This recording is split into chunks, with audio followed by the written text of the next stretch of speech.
남부지방에 호우특보가 내려진 가운데 남부는 오후까지, 제주도는 밤까지 시간당 30에서 60mm의 집중호우가 쏟아지겠습니다.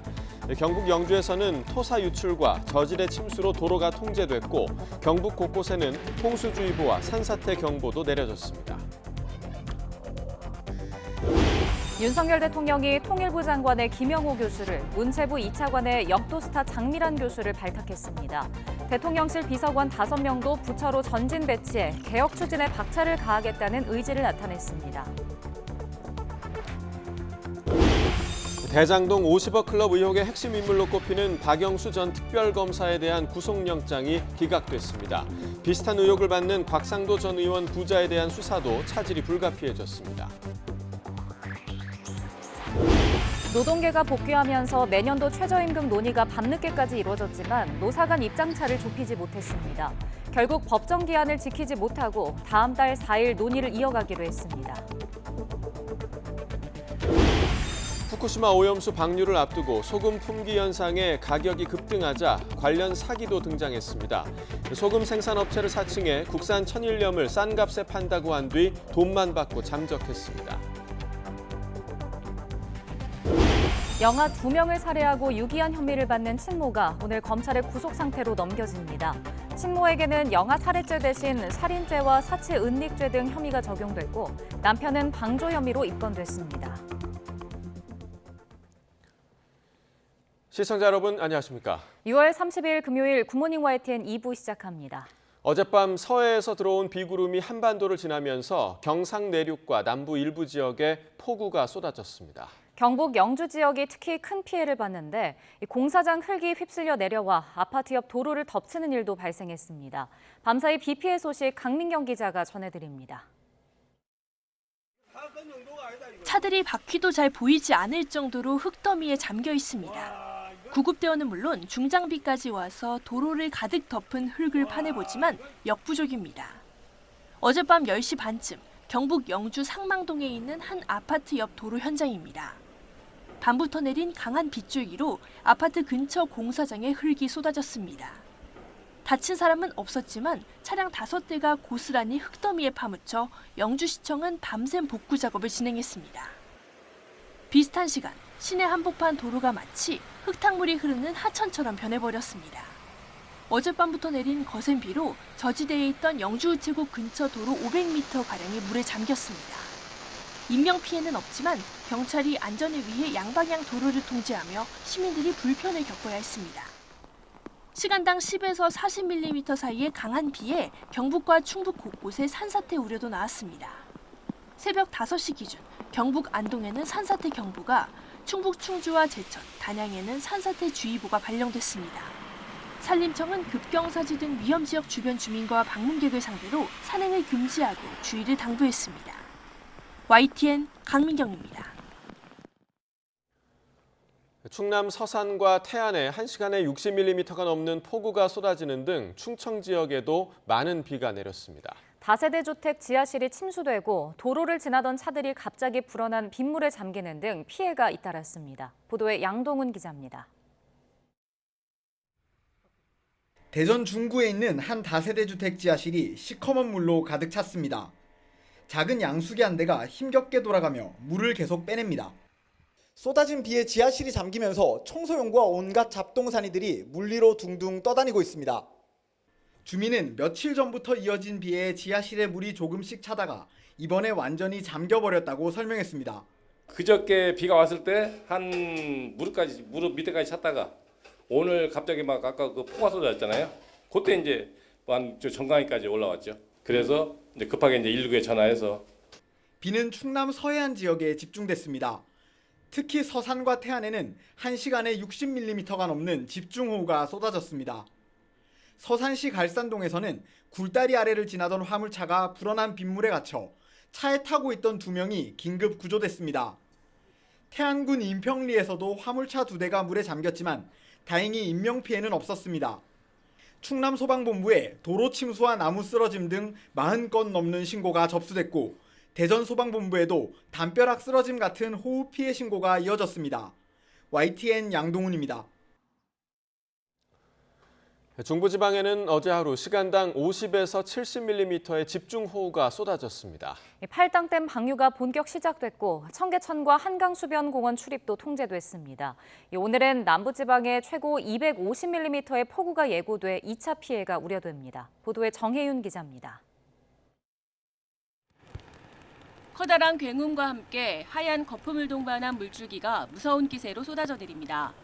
수도권과 강원도에 집중된 폭우에 팔당댐이 수문을 열고 수위 조절에 나선 겁니다. 강원도 횡성댐과 춘천댐도 방류에 나섰습니다. 저기압을 동반한 장마전선이 북상하면서 내륙 곳곳에 시간당 50에서 70mm의 국지성 호우가 쏟아진 것이 원인입니다. 전국의 산사태 위기경보 주의 단계가 발령됐고 서울에서는 한강 수변공원과 청계천 등의 하천 출입이 통제됐습니다. 계곡이나 하천 등에서 물이 갑자기 불어날 가능성, 저지대 침수와 하천 범람, 급류에 대비하셔야 되겠습니다. 하천변 산책로 또는 지하차도 이용 시 고립에 대비하셔야 되겠고요. 밤사이에는 장마전선이 남해안 부근까지 남하할 것으로 보입니다. 따라서 서울 등 중부지방은 점차 비구름 영향권에서 벗어나겠지만 남부가 문제입니다. 기상청은 오늘까지 남부와 제주도에 최고 250mm의 폭우가 쏟아질 것으로 예보했습니다. 이틀 전 물폭탄이 쏟아진 곳을 또다시 폭우가 강타하는 겁니다. 기상청은 전남과 전북, 경남 등에는 산사태와 축대 붕괴, 저지대 침수와 하천 범람 등 2차 피해가 우려된다며 철저히 대비해달라고 당부했습니다. YTN 정혜윤입니다. 윤석열 대통령이 지난해 11월 이주호 사회부총리 겸 교육부 장관 임명 이후 7개월 만에 개각을 단행했습니다. 윤 대통령은 권영세 통일부 장관의 후임에 김영호 성신여대 교수를 지명했고 신임 권익위원장에 김홍일 전 부산고검장을 내정했습니다. 11개 부처 차관도 대폭 교체했는데 윤석열 정부의 국정 철학을 잘 아는 용산 대통령실 비서관 5명이 전진 배치된 것이 특징입니다. 국토부 1, 2 차관은 김호진 관리비서관과 백원국 국토교통비서관이 각각 맡았고 과기부 1차관으로는 조성경 과기비서관이 이동했습니다. 환경부 차관은 임상준 국정과제비서관, 해수부 차관은 박성훈 국정기획비서관이 나란히 임명됐습니다. 문체부 2차관에는 역도 올림픽 금메달리스트 출신의 장미란 용인대 교수가 깜짝 발탁됐고 기재부 2차관은 김완섭 예산실장이, 외교부 2차관은 오영주 주 베트남 대사, 통일부 차관에는 문승현 주 태국 대사가 낙점됐습니다. 차기 방송통신위원장으로 낙점된 이동관 대통령실 대외협력특보는 이번 인사에 포함되지 않았습니다. 윤 대통령 취임 1년여 만에 단행된 이번 장 차관 인사와 관련해 여당은 국정 철학을 뒷받침할 적임자들이라고 평가했습니다. 반면 야권은 극우 편향이자 검사 편향 인사라며 용산 직할 체계 구축이라고 맹비난했습니다. 직접 들어보겠습니다. 국민들께 말이 아닌 성과로 보여드려야 할 집권 2년차를 맞아 정부 정책에 대한 이해를 바탕으로 개혁에 더욱 박차를 가할 수 있는 진용을 구축했다고 평가할 만합니다. 국민의힘은 통일부 장관 인사청문회를 비롯해 앞으로 남은 임명 과정에 성실히 임할 것입니다. 민주당 역시 반대를 할 것이 아니라 한치의 국정 공백도 없이 정부가 제대로 일할 수 있도록 협조를 당부드립니다. 인사가 망사로 가고 있습니다. 윤석열 대통령은 어떻게 하나같이 자격 없는 사람만 고릅니까? 구제불능의 인사입니다. 윤석열 대통령의 극우 편향, 검사 편향이 우려의 수준을 넘어섰습니다. 이번 12명의 차관 인사 중 5명이 현 대통령실 비서관 출신입니다. 회전문 인사를 넘어 대통령실이 장관을 건너뛰고 직접 부처를 지휘하겠다는 의지의 표현입니다. 더불어민주당은 앞으로 철저한 인사 검증으로 윤석열 정권에 무도하고 부적절한 인사의 진실을 국민 앞에 밝힐 것입니다. 윤석열 대통령이 자유총연맹 행사에서 전 정부를 겨냥해 반국가 세력이라고 언급해 논란이 일자 대통령실은 지난 정부나 특정 정치 세력을 겨냥한 것이 아니라고 말했습니다. 대통령실 핵심 관계자는 브리핑에서 이같이 밝히고 나라를 이끌어가는데 제일 중요한 정책은 경제와 안보라며 경제에 해가 된다면 반경제 세력, 안보에 해가 된다면 반안보 세력이라고 볼 수 있다고 언급했습니다. 이어 국가 이익에 반하는 안보, 경제적 주장을 하거나 책동하는 세력이 있는 것은 분명하고 윤 대통령이 그 부분을 지적한 것이라고 설명했습니다. 국회는 오늘 본회의를 열고 이태원 참사 특별법의 신속 처리한 건 이른바 패스트트랙 지정과 일본 후쿠시마 원전 오염수 방류 철회 결의안 채택 등을 논의합니다. 앞서 더불어민주당과 정의당을 포함한 야4당은 이태원 참사 특별법을 패스트트랙으로 지정해달라는 동의서를 국회에 제출했지만 국민의힘은 재난을 정쟁화한다며 추가 협의가 필요하다는 입장입니다. 여야는 이 밖에도 후쿠시마 오염수 방류와 저지를 위한 국회 결의안 국회 처리와 파업 노동자에 대한 기업의 무분별한 손해배상 청구를 제한하는 이른바 노란봉투법 본회의 부의 표결을 놓고도 이견을 보이고 있습니다. 대장동 50억 클럽 의혹 핵심 인물로 꼽히는 박영수 전 특별검사에 대해 검찰이 청구한 구속영장을 법원이 기각했습니다. 박 전 특검 영장이 기각되면서 비슷한 의혹을 받는 곽상도 전 의원 부자에 대한 수사도 차질이 불가피해졌다는 평가가 나옵니다. 보도에 안윤학 기자입니다. 구속영장이 기각된 뒤 박영수 전 특검이 굳은 표정으로 서울구치소를 빠져나옵니다. 법원 판단에 대해서 한 말씀만 해주시죠. 박 전 특검은 우리은행 이사회 의장 재직 시절 대장동 일당의 컨소시엄 관련 청탁을 들어주는 대가로 200억 원 상당의 이익과 단독주택 2채를 약속받고 8억 원을 실제로 수수한 혐의를 받습니다.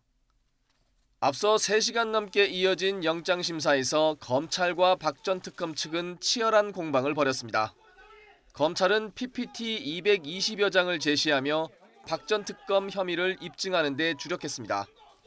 특히 박 전 특검이 받은 8억 원 말고 딸이 화천대유에서 빌린 11억 원 등도 박 전 특검이 약정받은 50억 원 가운데 일부가 실현된 거라고 강조했습니다. 그런데도 박 전 특검이 범행을 부인하는 데다 휴대전화를 파손하고 PC 기록을 지우는 등 증거도 없앴다며 구속 필요성을 역설했습니다. 반면 박 전 특검 측은 대장동 사업에 참여하거나 금융알선 등을 대가로 금품을 받거나 약속받은 사실이 없다며 혐의를 거듭 부인했습니다. 또 박 전 특검이 고령이고 도망칠 우려도 없다며 구속은 불필요하다고 맞섰습니다. 법원도 이 같은 박 전 특검 측 주장을 받아들여 구속영장 청구를 기각했습니다. 박 전 특검이 실제 금품을 수수했는지 여부, 금품 제공 약속의 성립 여부 등과 관련해 사실적 법률적 다툼의 여지가 있고 현 시점에서의 구속은 피의자 방어권을 지나치게 제한한다는 겁니다. 박 전 특검의 최측근이자 공범으로 같은 날 영장심사를 받은 양재식 전 특검보에 대해서도 법원은 영장을 기각했습니다. 저 영장 기각됐는데 법원 판단에 대해서 한 말씀 해주시죠. 박 전 특검이 구속을 면하면서 유사한 혐의를 받는 곽상도 전 의원 부자에 대한 검찰의 재수사에도 차질이 불가피할 전망입니다. 박 전 특검과 비슷하게 곽 전 의원도 하나은행 이탈로 대장동 일당의 컨소시엄이 무산될 위기에 처하자 하나은행에 영향력을 행사해준 대가로 아들 병채 씨 퇴직금 명목으로 화천대유로부터 50억 원을 받았다는 의혹을 받습니다. 검찰은 박 전 특검 영장 재청구 여부를 검토하면서 곽 전 의원 부자 소환 조사 시점도 저울질할 것으로 보입니다. YTN 안윤학입니다. 영아 2명을 살해하고 집 냉장고에 시신을 보관한 혐의를 받는 친모가 오늘 검찰의 구속 상태로 넘겨집니다. 경기 남부경찰청은 살인죄와 사체 은닉죄 등 혐의로 30대 고모 씨를 검찰에 구속 송치할 계획입니다. 고 씨는 지난 2018년과 2019년 넷째와 다섯째 자녀를 출산한 뒤 각각 하루 만에 살해하고 시신을 냉장고에 보관해온 혐의를 받습니다. 고 이해람 중사 사건 수사에 부당하게 개입한 혐의로 재판에 넘겨진 전익수 전 공군본부 법무실장이 1심에서 무죄를 선고받았습니다. 전 실장이 수사 공정성을 훼손하는 부적절한 행위를 했지만 처벌 조항이 없어 유죄로 볼 수 없다는 건데 고 이 중사 유족들은 울분을 토해냈습니다. 김혜린 기자가 보도합니다. 2021년 3월 군내 성추행과 2차 가해로 극단적 선택을 한 고 이해람 중사.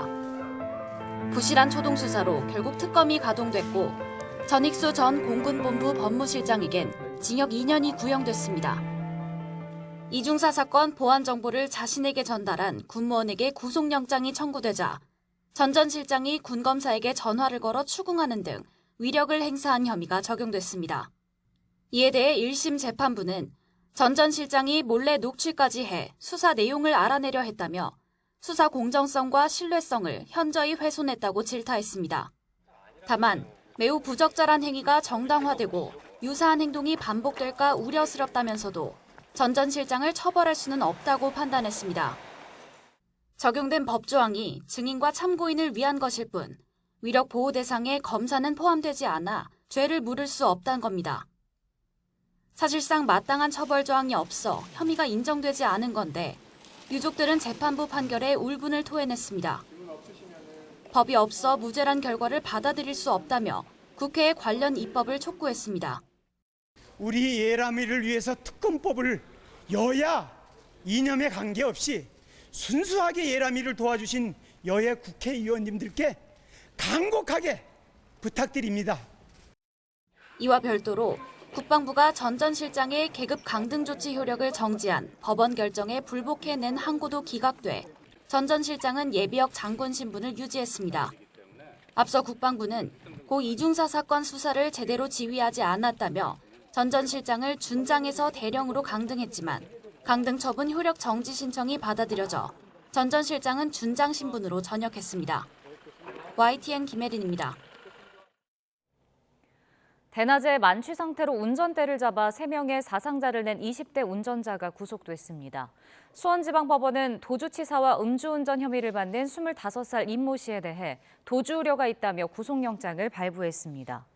임 씨는 지난 27일 낮 1시 40분쯤 경기도 오산시 오산 우체국 앞 건널목에서 길을 건너던 시민 3명을 치고 달아난 혐의를 받습니다. 이 사고로 70대 여성이 병원으로 옮겨졌지만 숨졌고 50대 남성과 또 다른 70대 여성이 발목 등에 중상을 입고 병원에서 치료를 받고 있습니다. 또래 여학생을 성폭행하려다 건물에서 추락시켜 살해한 혐의로 1심에서 징역형을 선고받은 20대에게 검찰이 2심에서도 무기징역을 구형했습니다.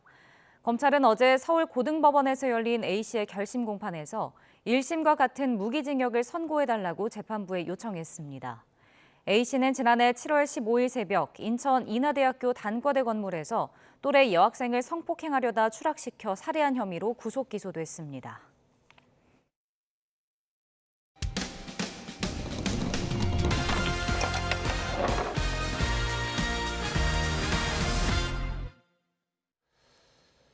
일본 정부가 후쿠시마 오염수 방류 초일기에 들어가면서 국산 천일염 가격이 폭등했다는 소식 전해드렸는데요. 최근 품귀 현상에 소금 구하기가 어려워지자 국산 천일염을 싼 값에 판다며 소금을 생산하는 업체를 사칭해 물건값을 받고 잠적하는 사기 범죄도 등장했습니다. 실제로 대전에 있는 업체는 이런 수법에 속아 사기범에게 6,700만 원을 입금하기도 했는데 비슷한 피해가 속출하자 경찰도 수사에 나섰습니다. 안동준 기자의 보도입니다. 친환경 제설제 제조업체 대표 박재상 씨. 취급하는 제품엔 소금도 있는데 얼마 전 다른 회사에서 전화 한 통을 받았습니다. 박 씨 업체가 국산 천일염을 판다길래 6,700만 원을 입금했는데 이후 담당자와 연락이 끊겼다는 내용이었습니다. 김민철이라는 과장이 그 영업부에 근무를 하냐 그렇게 연락이 왔었고 저희는 그런 직원이 없다. 그리고 국산 천일염을 취급하지 않습니다. 그렇게 전달을 했었고 알고 보니 누군가 박 씨의 업체인 척 전화를 돌리며 싼 값에 국산 천일염을 판다고 사기를 치고 있었습니다. 사칭한 업체 이름을 그대로 담은 명함과 그럴듯하게 위조한 세금 명세서도 보내면서 안심시켰습니다. 신안에다 주문을 했거든요. 그런데 계속 밀어주고 2주, 3주 동안 오질 않아요. 그래서 이제 다급한 마음에 범행 전날 사기범이 박 씨 사무실로 직접 연락한 사실도 드러났습니다. 한국전력인데 인근 공사 탓에 며칠 동안 전화선을 끊어야 한다며 박 씨 사무실 전화를 다른 인터넷 전화번호로 돌려놓게 한 겁니다. 그 결과 박 씨 사무실로 전화를 걸어도 사기범에게 연결된 거라 피해 업체들은 꼼짝없이 당할 수밖에 없었습니다. 그리고 선로공사 하면서 감전사고라는 이제 큰 어떤 사고가 발생할 수도 있다라는 거를 얘기를 하니 될 수 있으면 이런 부분들은 협조를 해줘야 되겠다라는 생각에서 사기범이 이름을 도용한 업체는 박 씨 회사를 포함해 YTN이 확인한 곳만 모두 4곳. 특히 이 가운데 3곳의 명의로 꾸며낸 명함에서는 텍스 번호가 똑같아서 동일범의 소행일 가능성이 큽니다. 소금 유통업체부터 영세 마트까지 여러 곳에서 사기 피해를 봤다는 신고가 잇따르는 가운데 경찰도 수사에 나섰습니다. YTN 안동준입니다. 내년도 최저임금 수준을 논의하는 최저임금위원회가 결국 법정 기한을 넘겨 심의를 계속하게 됐습니다. 최저임금위는 어제 오후 정부 세종청사에서 제9차 전원회의를 시작했고 정회와 속개를 거듭한 끝에 밤 11시 20분쯤 종료됐습니다. 어제는 최저임금법상 심의와 의결을 마쳐야 하는 날이었지만 노사 간 입장차를 좁히지 못하면서 다음 달 4일 제10차 전원회의에서 논의를 이어가기로 했습니다. 지난 1년 넘게 이어진 전국 아파트값 내림세가 드디어 멈췄습니다. 하지만 주택 분양과 착공은 1년 전과 비교해 여전히 반토막 수준이라 완전한 회복기라고 보긴 어렵다는 전망이 나옵니다. 윤혜리 기자의 보도입니다. 전국 아파트값 하락 추세가 주춤하고 있습니다.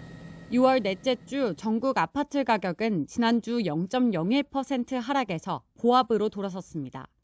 지난해 5월 둘째 주 아파트값이 내리기 시작한 지 1년 1개월 만입니다. 서울과 수도권이 상승을 주도하고 있고 지방도 하락폭이 점차 줄어드는 추세입니다.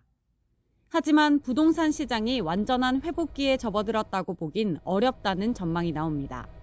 통계 숫자만 보면 마이너스자를 떼고 플러스로 전환이 됐지만 회복 속도나 회복 폭을 본다면 상승으로 전환보다는 보합 박스권에 갇혀 있다라는 생각이 듭니다. 지방을 중심으로 미분양 가구도 여전히 쌓여 있고 주택 착공 실적도 저조한 상황입니다. 지난달 말 전국 미분양 주택은 6만 8천여 가구로 지난달 대비 3.5% 줄었지만 이른바 악성 미분양이라고 불리는 준공 후 미분양은 8천여 가구로 2% 늘었습니다. 분양 가구 수와 주택 건설은 1년 전과 비교해 반토막 수준입니다. 지난달 말 기준 전국 공동주택 분양은 4만 6천여 가구로 지난해 대비 51% 급감했습니다. 점차 매수 심리가 살아나고 있는 수도권보다도 지방 낙폭이 더 컸습니다. 부동산 시장이 얼어붙으면서 주택 착공도 7만 7천여 가구로 절반 가까이 줄었습니다. 부동산 시장 회복에 대한 기대감이 커지고 있지만 당분간 주택가격 보합세가 이어질 거란 전망입니다. YTN 윤혜리입니다. 윤석열 정부의 공공분양주택인 뉴홈의 2차 사전 청약도 평균 48.4대 1의 경쟁률을 기록하며 흥행에 성공했습니다. 국토교통부는 뉴홈 사전 청약 공급지구인 안양 매곡, 남양주 왕숙, 서울 고덕강일 3단지, 서울 동작구 수방사의 청약 신청을 받은 결과 1,981호 공급에 9만 6천 명이 신청해 평균 경쟁률 48.4대 1을 기록했다고 밝혔습니다. 공급 유형별로 보면 특별 공급은 23.2대 1, 일반 공급은 139.6대 1의 경쟁률을 보였습니다. 한 해 사망자의 6% 정도가 상속세 납부 대상인 것으로 집계됐습니다. 국세청은 지난해 상속세 납세 인원은 19,480명으로 상속세 신고자가 내야 할 총 세액 규모는 13조 7천억 원이라고 밝혔습니다. 통계청의 직전 3년간 연평균 사망자 수 30만 5천여 명과 비교하면 상속세를 내야 하는 인원은 사망자의 6.4%였다고 국세청은 밝혔습니다. 19,480명 가운데 최고 세율 구간에 있는 38명이 전체 세액의 58%인 8조를 내야 합니다.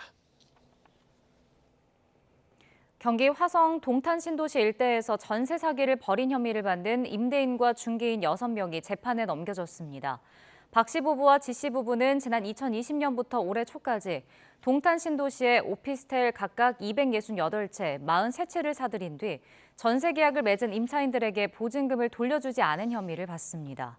검찰 조사 결과 박 씨 부부는 피해자 138명에게서 보증금 170억 원을, 지씨 부부는 피해자 29명의 보증금 44억 원을 가로챈 것으로 드러났습니다. 또 중개인 부부는 이들 부부의 물건 상당수를 중개하면서 사기 범행을 공모한 혐의를 받습니다.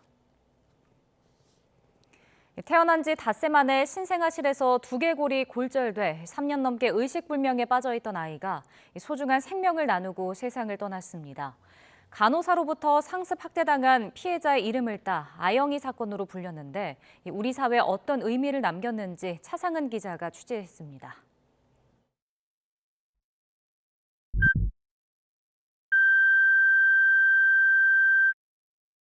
마치 잠든 것처럼 보이는 사진 속 아이. 아영이는 태어난 지 닷새 만에 벌어진 사건으로 눈 한 번 제대로 뜨지 못한 채 세상을 떠났습니다. 지난 2019년 10월 신생아실 간호사가 바닥에 떨어뜨린 충격으로 두개골이 골절돼 의식불명에 빠졌습니다. 3년 8개월 동안 호흡이나 맥박이 나빠지는 위험한 순간을 견뎌내고 또 이겨냈지만 최근 찾아온 고비로 심장도 뇌파도 모두 멈췄습니다. 다가온 죽음 앞에 아버지는 힘든 결정을 했습니다. 아영이 장기를 기증해 4명에게 새 생명을 선물한 겁니다.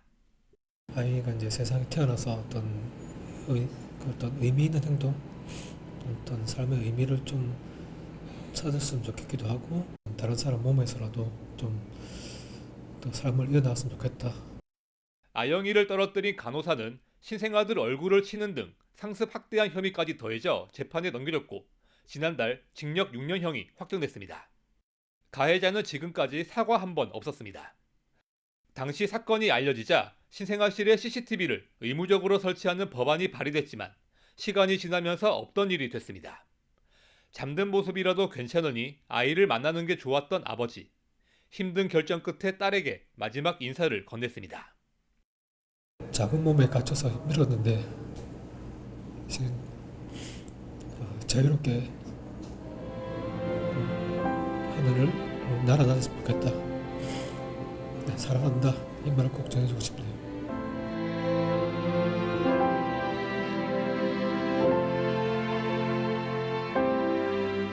YTN 차상은입니다.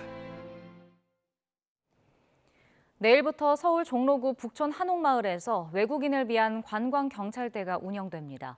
서울경찰청은 종로구청과 협업해 북촌 한옥마을 입구의 구청 소유 부스를 관광경찰대 종로센터로 만들었다고 설명했습니다. 관광경찰대는 광화문 광장과 세종대로 인근 미술관, 고궁 등을 찾아온 외국인 관광객의 불편사항을 접수하고 112 신고 처리 등을 지원하게 됩니다. 서울경찰청은 현재 명동과 동대문, 홍대, 이태원에서 관광경찰대를 운영하고 있습니다. 제주 출신의 원로 작가 현기영 씨가 한반도 현대사 뿌리를 다룬 신작 장편소설 제주도 우다를 펴냈습니다.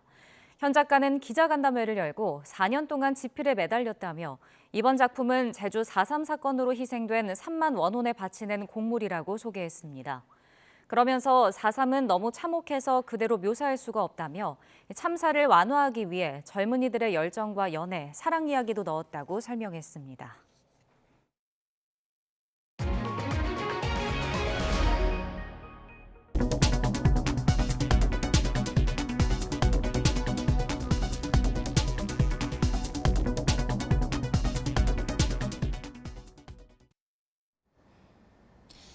오늘도 전국 곳곳에 장맛비가 내리고 있습니다. 서울은 큰 비가 잦아들고 약하게 이슬비 정도만 떨어지고 있지만 여전히 남부지방에는 돌풍과 벼락을 동반한 강한 비가 쏟아지고 있는데요.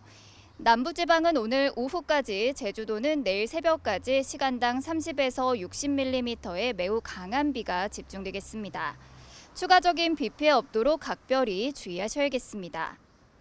현재 레이더 화면부터 살펴보겠는데요. 저기압과 정체전선상에서 발달한 비구름이 주로 남부와 제주도에 영향을 주고 있습니다. 특히 붉은색의 강한 비구름이 머물고 있는 전남 해안에는 강한 비가 집중되고 있는데요. 이에 따라서 흑산도와 홍도, 경북 영주와 봉화에는 호우경보가, 호남과 경남 서부, 경북 북부에는 호우주의보가 계속되고 있습니다. 내일까지 제주도에는 250mm 이상, 전남과 경남에도 많은 곳은 150mm가 넘는 호우가 쏟아지겠고요. 전북과 경북에는 20에서 60mm, 중부지방에도 5에서 40mm의 비가 더 내리겠습니다. 낮 동안 비가 먼저 그치는 중북부 지방을 중심으로는 무더위가 나타나겠습니다. 오늘 서울의 한낮 기온 31도, 춘천은 30도까지 크게 오르겠습니다. 다음 주 초반까지 제주도와 남해안에는 장맛비가 자주 내리겠고요. 그 사이 내륙에서는 심한 무더위가 기승을 부리겠습니다. 이후 화요일쯤에는 다시 장마전선이 북상해서 전국에 비를 뿌릴 전망입니다. 현재 강풍특보가 내려진 제주 산간에는 내일까지 초속 25m 이상의 매우 강한 바람이 불겠는데요. 시설물 관리와 안전사고에도 각별히 주의하셔야겠습니다. 지금까지 YTN 신미림입니다.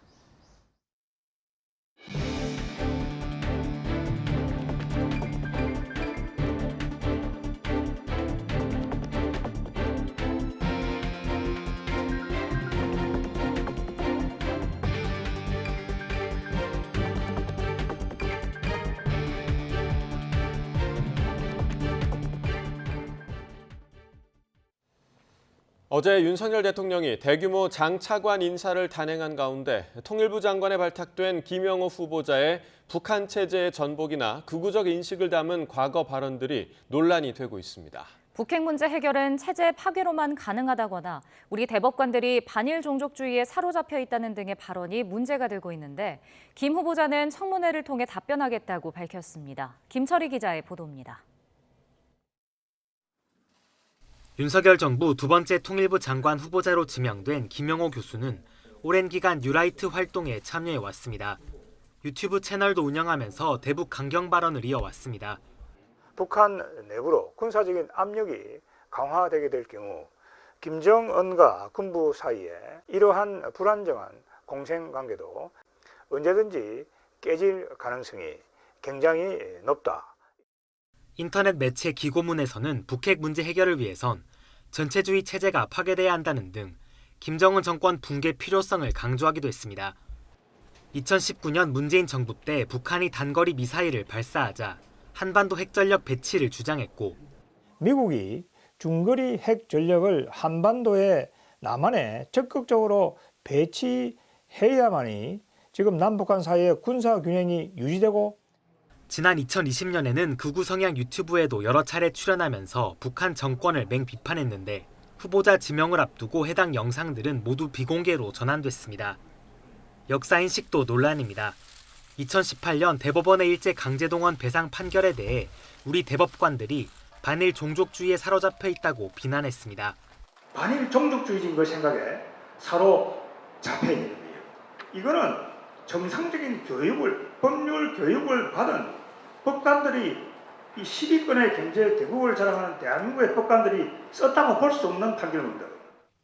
김 후보자는 통일부 장관 후보자 지명 이후 과거 발언이 논란이 되자 원칙론을 내세우며 청문회를 통해 답변하겠다고 밝혔습니다. 그건 제가 이제 쓴 글이 있으니까 글을 잘 읽어 보시면은 그 문맥은 잘 이해가 될 것이라고 생각합니다. 야당과 시민단체는 김 후보자의 대북 인식이 통일부의 주된 임무인 남북 대화를 사실상 불가능하게 할 것이라고 비판하고 있어서 청문회 과정에서 적격성 논란이 뜨거울 전망입니다. YTN 김철입니다. 역도여제 장미란 교수가 문화체육부 2차관에 임명됐습니다. 용인대에서 학생들을 가르쳐온 장미란 교수는 이제 한국 체육을 책임지는 행정가로 새로운 인생을 살게 됐습니다. 보도에 이지은 기자입니다. 한국 역도의 전설 장미란이 문화체육관광부 제2차관으로 깜짝 발탁됐습니다. 세계선수권 4연패, 올림픽 금은 동메달로 한국 역도를 빛낸 장미란은 뛰어난 실력뿐 아니라 겸손한 태도로 많은 사랑을 받아왔습니다. 또 많은 분들이 응원해 주시고 또 이렇게 관심 가져주시는 거에 대해서 늘 고맙게 생각을 하고 있기 때문에 그 응원해 주시는 거에 또 부응을 해야겠다라는 생각도 있어요. 2013년에는 은퇴를 선언하고 바벨을 내려놓은 역도여제. 역도를 했던 것처럼 다른 걸 한다면은 저는 못할 게 없다라는 그런 긍정적인 생각을 갖고 이 스포츠인들이 이 사회에 정말 자리 잡고 많은 분들에게 선한 영향력을 끼칠 수 있는 그러한 체육인들이 될 수 있도록.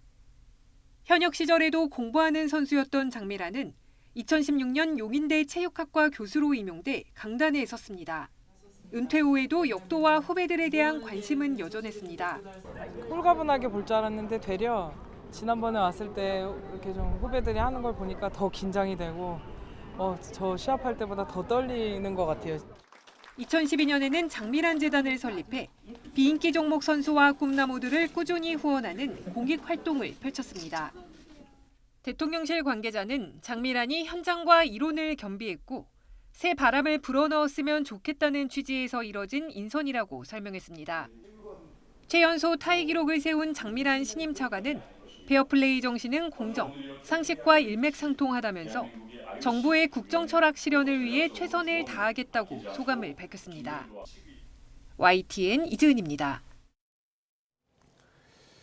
윤석열 대통령이 전임 문재인 정부를 사실상 반국가 세력이라고 지칭하며 비판한 것을 두고 정치권의 공방이 가열되고 있습니다. 여당은 대통령 발언을 엄호하며 지원 사격에 나섰지만 야권은 대통령이 국민 통합 정신을 부정하고 갈등을 조장하고 있다면서 반발했습니다. 보도에 이준혁 기자입니다.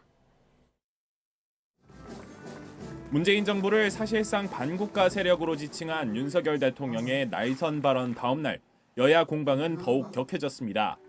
여당은 정확한 팩트에 근거한 발언이라며 지원 사격에 나섰는데 대한민국의 정체성을 부정하고 적의 소나기에 노란하게 하는 세력이 있다면 협치의 대상이 아니라며 안보관으로 역공을 폈습니다.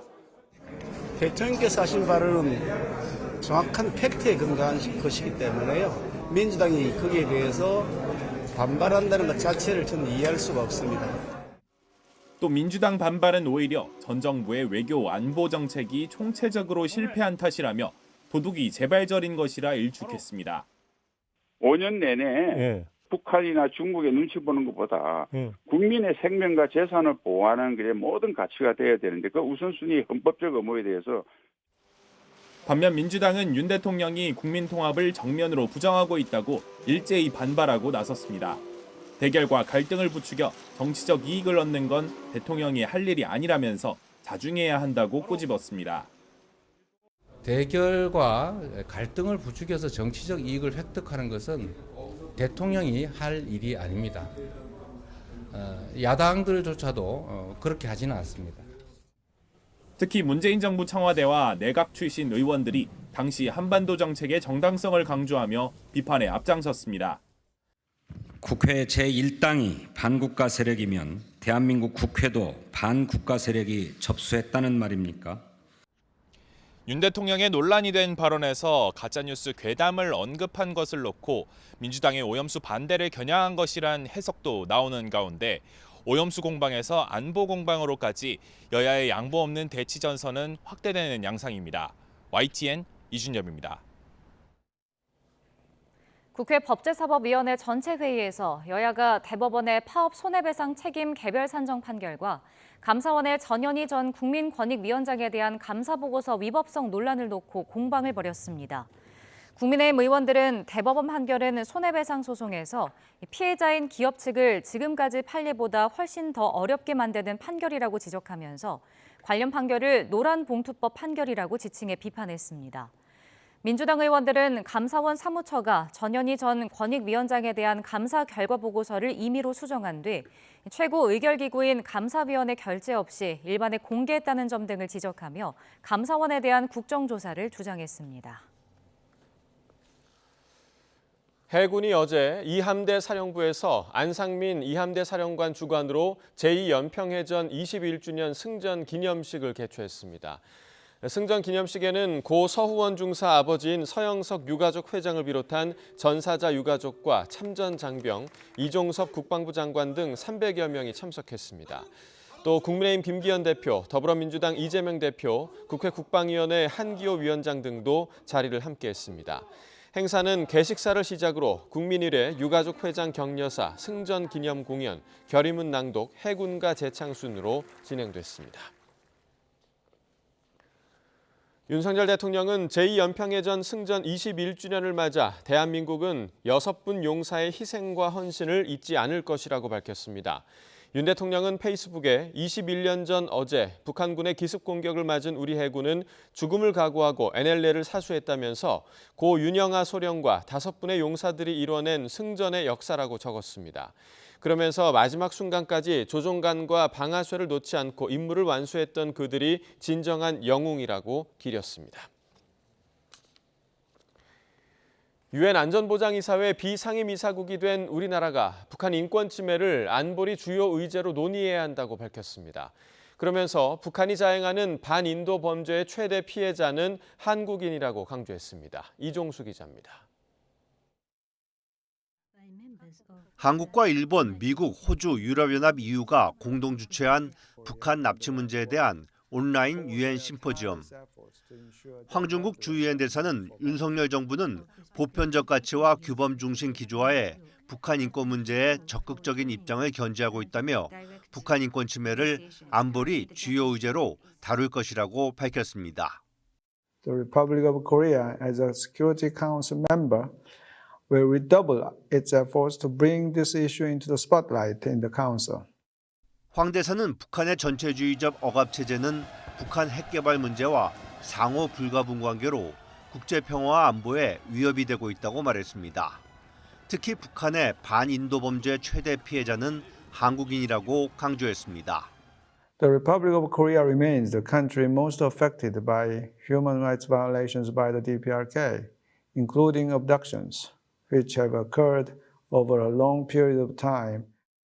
황 대사는 그 예로 지난 3월 유엔 북한 인권 특별보고관 보고서에 기록된 한국인 전시 납북자 10만 명, 미송환 국군포로 5만 명, 전후 납치 실종자 516명을 언급했습니다.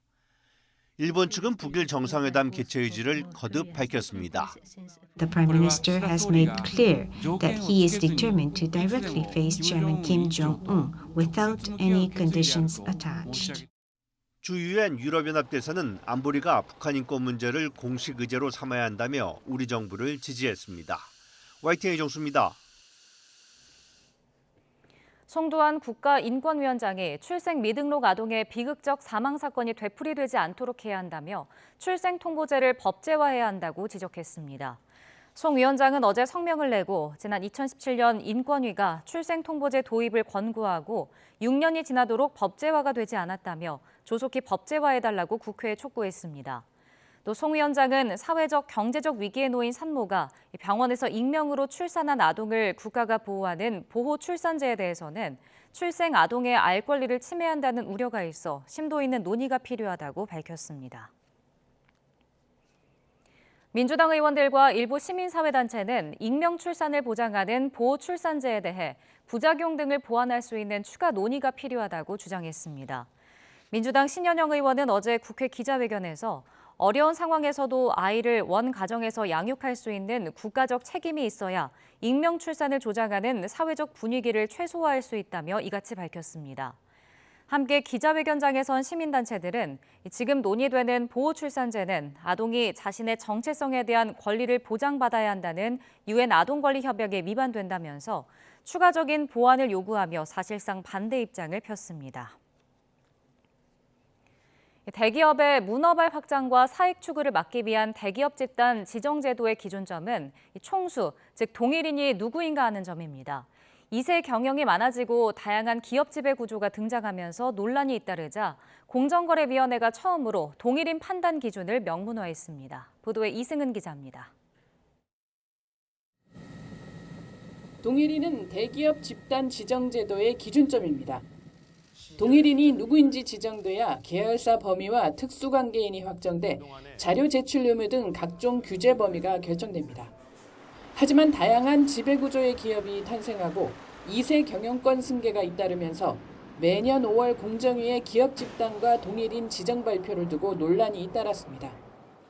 2017년 이혜진 창업자가 동일인으로 지정될 때 네이버는 전문 경영인과 이사회 중심 경영 체계가 확립돼 법인이 동일인이 돼야 한다고 항변했습니다. 2019년 한진그룹의 경우에는 조원태 회장의 한진칼 지분이 2.32%에 불과해 동일인 지정이 늦어지기도 했습니다. 이처럼 지정 과정에서 기준을 놓고 지적이 잇따르자 공정위가 동일인 판단 기준을 명시화했습니다. 기업 집단 최상단 회사의 최다 출자자, 최고 직위자, 경영에 지배적 영향력을 행사하고 있는 자 등 5가지 기준을 제시했습니다. 가장 중요한 기준은 경영에 대한 영향력으로 회장이나 대표이사 등 등기상 직위는 관계가 없다고 설명했습니다. 동일인 기준 명시화는 1986년 대기업 집단제도 도입 이후 처음입니다.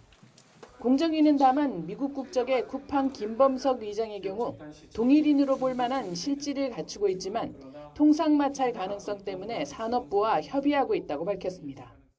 사익 편취의 어떤 규제 공백이 발생하지 않는 그런 실효적인 규율에 더해서 통상 마찰 문제도 생기지 않는 그런 합리적인 방안을 찾아내기 위해서 지속적인 노력을 할 계획입니다. 공정위는 추후 외국 국적자에 대한 동일인 지정 기준도 마련할 예정입니다. YTN 이승은입니다.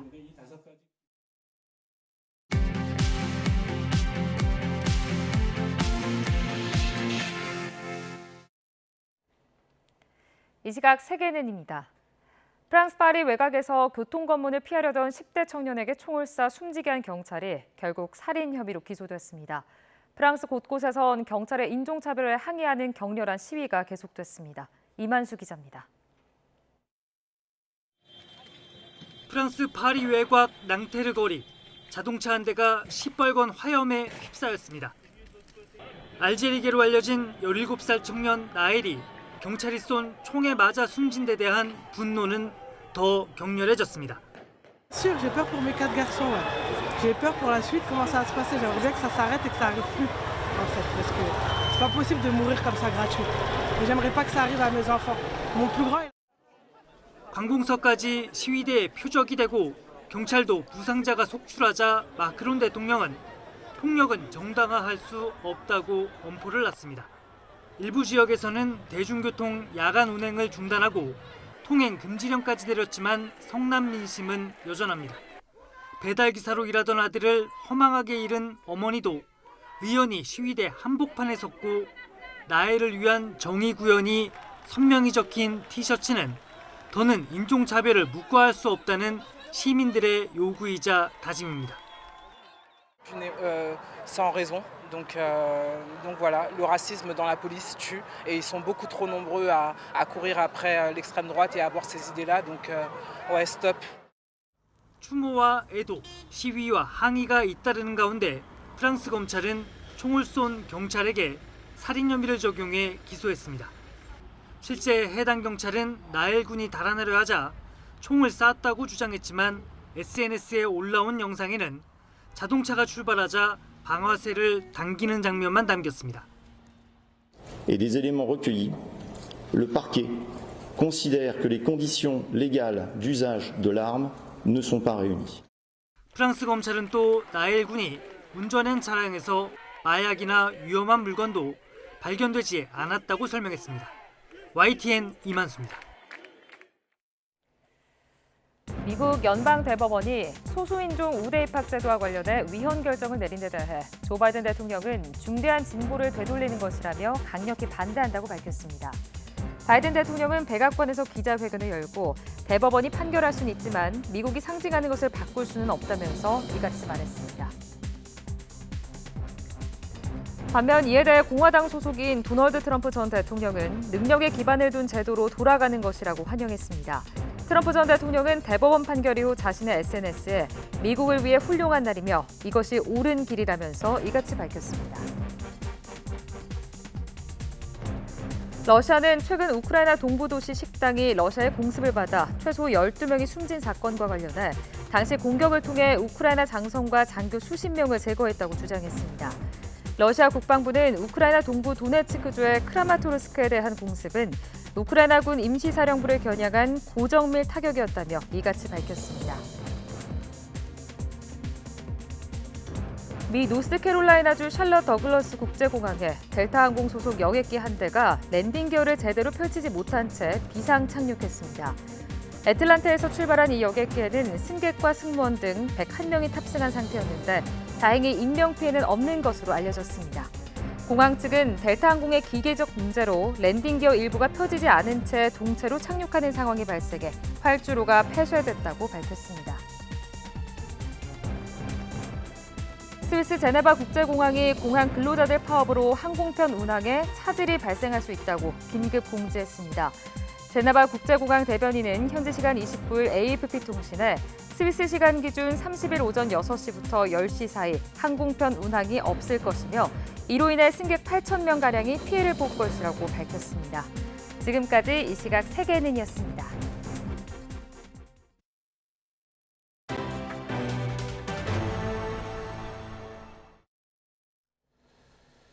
스페인 바스크 광역자치주는 스페인에서도 경제 수준이 최고인 지역입니다. 경상남도가 바스크주와 교류 협력에 시동을 걸고 바스크주를 서유럽 진출의 교두보로 삼겠다는 계획입니다.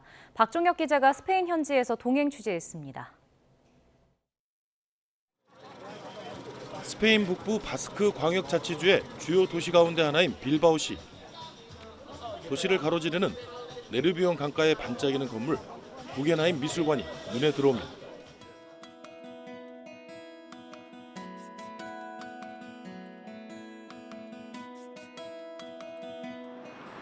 티타늄팜 33,000여 장으로 만든 외관은 보는 각도에 따라 다르고 빛의 반사를 다채롭게 만듭니다.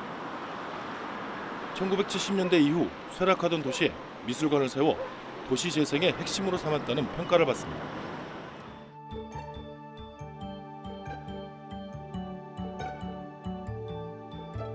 미술관 앞에는 계절마다 피는 꽃을 심은 화분 2방리를 쌓아 만든 높이 12m의 강아지 설치 작품도 눈길을 끕니다. 제 뒤로 보이는 이곳 구겐하임 미술관과 앞서 말씀드린 강아지 설치 작품은 이곳 빌바오시가 쇠락한 도시에서 국제적인 관광 명소로 자리 잡는 원동력이 됐습니다. 이른바 빌바오 효과로 인구 35만 명의 이곳 빌바오시에는 해마다 인구의 4배가 넘는 관광객이 찾고 있습니다. 빌바오시가 속한 바스크 광역자치주는 스페인에서도 에너지, 자동차, 항공 등 분야에서 가장 앞서 있습니다. 경상남도는 이 바스크주를 서유럽 진출의 교두보로 삼기로 했습니다. 유사면을 많이 가지고 있습니다. 바스크주가 스페인에서 항공이라든지 기계 산업이라든지 자동차 산업 이런 부분에 있어서 가장 앞서 있는 주이기 때문에 우리 경남과 앞으로 교류를 하게 되면 바스크주도 다양한 영역에서 교류를 약속했습니다. Que trabajamos por lo que es nuestra competitividad económica, pero teniendo una especial preocupación por lo que es el desarrollo cultural. Por lo tanto, ha sido un encuentro altamente satisfactorio y productivo al mismo tiempo. 상공인들도 이번 교류가 성과를 낼 거라며 기대가 큽니다. 유럽에 있는 많은 중소 중견 기업들과 서로 교류를 한다면은 앞으로 우리 미래 먹거리를 또 새로운 측면에서 만들어 나갈 수 있지 않겠느냐 하는 이런 또 확신도 가지게 됐습니다. 경상남도는 바스크주와 문화와 관광 분야부터 협력을 추진하기로 했습니다. 바스크주와의 교류 협력 외교가 실질적인 결과로 나타날지 주목됩니다. 스페인 빌바오에서 YTN 박종혁입니다. 네, 방금 들어온 소식 전해드립니다. 오늘 새벽 4시 40분쯤 경북 영주시 상망동에서 산사태가 발생을 해서 흙더미가 인근 주택으로 떠밀려오는 사고가 발생을 했습니다. 네, 지금 이 사고로 집안에 있던 1살 여자아이가 흙더미에 묻혀서 소방이 구조에 나섰습니다. 경찰과 소방은 구조 작업을 마치는 대로 정확한 사고 규모를 파악할 방침입니다. 자세한 소식은 이어지는 뉴스에서 자세히 전해드리겠습니다. 네, 굿모닝 YTN 2부 마칩니다. 네, 잠시 후 6시 50분 3부에서 뵙겠습니다.